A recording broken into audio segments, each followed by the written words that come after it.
Am I the jerk if I back out of my best friend's wedding because the best man is my cheating ex-fiancé?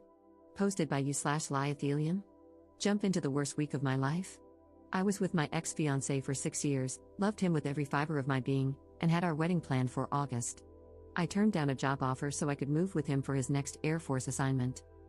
On Monday, a call girl from a website called Massage Republic texted him in the middle of the night, saying she was reaching out to old clients because she was back in the game. His phone was at my house while he was flying. I texted back, telling her she must have the wrong number. She said she didn't. In a rare moment of clarity, I pretended to be him instead of the jealous girlfriend, and the call girl gave me all the details. I'm such a fool, this had been happening under my nose for years. I confronted him. He claimed to be a sex addict and promised to change. I considered it for half a second and said no. Cue uncontrollable crying, self-doubt, a battery of STD tests, awkward encounters with him, a fight over the ring, and his mom, whom I loved, calling me non-stop, begging me to reconsider, on and on. And on top of all this, my best friend is marrying his best friend on May 11th.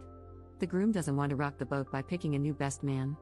The bride says she has way too much on her plate and is begging me to just go through with it, promising to make it up to me. I've never hated a human being as much as I hate him. I can't be in the same room with him, let alone walk arm in arm with him.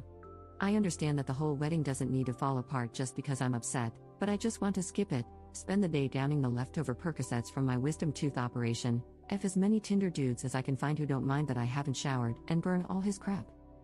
Would I be the jerk if I backed out of the wedding? Edit. Okay, guys, I don't know what the verdict is, but whether you voted you're the jerk or not the jerk and said I should go anyway to support my friend, we've been friends since before we were born, our moms were college roommates, your arguments were the most convincing. I'm going to suck it up, participate, have fun, and make my lock screen image the text from Panama where she said, "Remember, you like tonguing my bumhole?"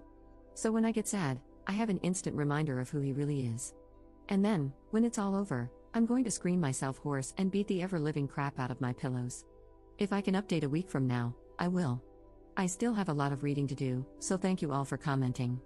Edit 2. Guys, I've had the worst week of my life and have been crying almost non-stop since 3 a.m. last Monday, or Tuesday, or whatever. I need to clear up people calling my best friend the jerk, that just isn't the case at all. I love her as much as I love any person on the planet, and she has my back. But this wedding is now a week away. It's not as simple as kicking me out or asking my ex-fiancé not to come. Everyone is furious with him, but only she, he, and I know the details about the call girls. My ex's parents, grandparents, and everyone else will be at the wedding. He's as close with the groom as I am with her. If they make big changes now, the day becomes about what he did, not about the wedding. It's not my place to demand that the groom change his best man, a week out, no less. Plus, like I said, he knows my ex cheated, but he doesn't know my ex was sleeping with prostitutes. If I bring that up, this whole week will become about that. My best friend and her groom being jerks isn't even an option on the table. They didn't do anything wrong and are just reacting with the best information they have. My friend has even offered to let me and my ex-fiancé walk in with other people or separately, but I'm not going to do that. First of all, because I think it will look weird. And secondly, because I foresee getting a sick sense of satisfaction from touching him one last time, forever, and having him know that the spark he feels could have been forever come August, but he screwed it up. Update 2 days later. Is it possible for a cheater to change?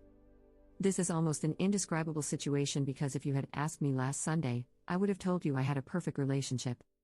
Monday night, he was flying, he's a pilot in the Air Force, and had left his phone at my house.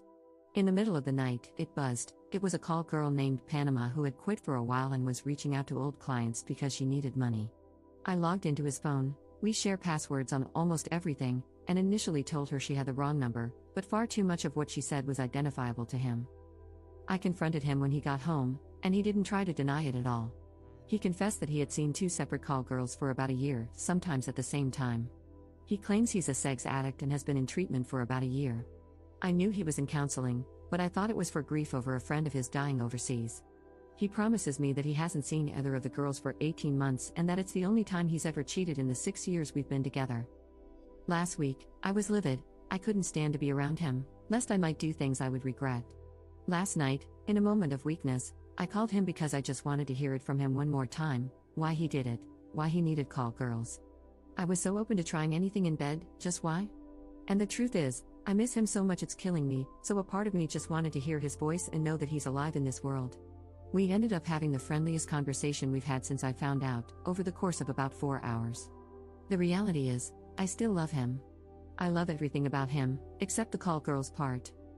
He's broken over this, he's taken himself off the flying schedule, in the middle of his instructor upgrade, which may very well be a career staller, and he's doubled up on his counseling sessions.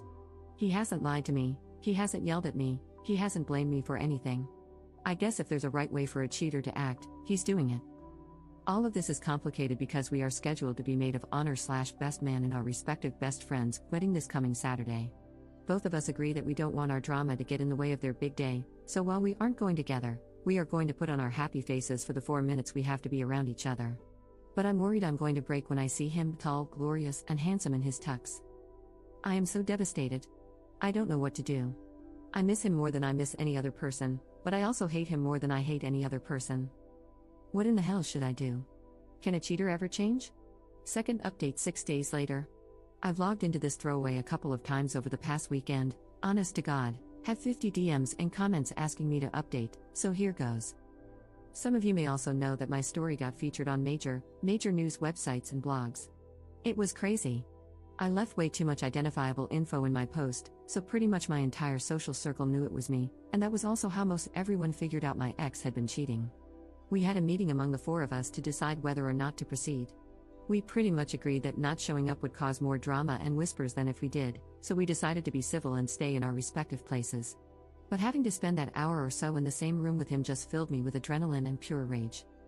That led into the bachelorette party that night, where I got freaking hammered and, honest to God, made out with so many guys while dancing that I can't even count. I also ended up having my first one-night stand ever with a 20-year-old, super cute guy from our university's wrestling team who was so sweet.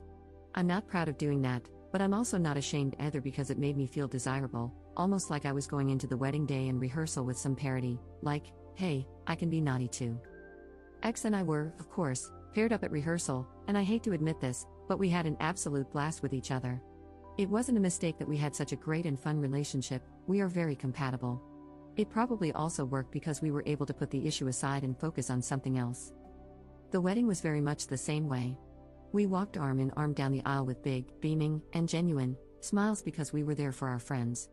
I had prepared a really nasty maid of honor toast that would have praised my friend and her loving relationship, loyalty, and truthfulness. I even included a line about never knowing who might call in the middle of the night, but as the reception wore on, I could tell the weight of the situation was really getting to my ex, and I felt like I didn't need to twist the knife any further, so I gave a nice but very generic toast instead. As the night went on, my ex became more and more withdrawn, sitting by himself, either on his phone or with his head in his hands. I didn't want people talking about him, so I asked him to dance with me, which was actually really nice since neither of us said anything. At the end of it, he put his hands around my face like he was going to kiss me, and I would have totally let him, in that moment, but just whispered how sorry he was and walked away. I got distracted, and when I turned around, he had apparently left the reception. I hate myself for it, but I was so sad to see him go. This wedding was literally the last thing we ever had to do with each other. There's no expectation of Game of Thrones Sundays or Bloody Mary brunches with his mom. We won't argue over how bad IPA beer smells or who forgot to put gas in the car. The reality of him just being able to leave without me arguing that I'm not ready to go yet, classic introvert/extrovert pairing here, sunk in, that this is over. Like, over. I went and cried uncontrollably in the hotel kitchen until the bride found me, and we cried together for a good half an hour. At that moment, I knew I had made the right choice by being there for my friend. So that's that. The wedding is over and done with. No real drama, just lots and lots of hurt feelings and a huge broken heart that I'm not sure will ever heal. I wish I could just turn off loving him, but it's not going to happen. Edit. Last word on this, guys, and I really, honestly, just want to say thank you. This sub has been such an amazing place and absolutely coaxed me into the right decision. Thank you so much for the words of encouragement. I will move on. I know I will. Right now, it's so fresh, and I just keep thinking, God, if you hadn't been up that night worrying about work, you never would have seen the text come in, and you'd be ignorant to all of this, and happy. But that's not healthy because wishing to live an uninformed and ignorant life is never what I wanted. Anyway, I'm indulging in self-pity, and I don't want to do that anymore. This has been a crazy ride, and I just want to say thank you.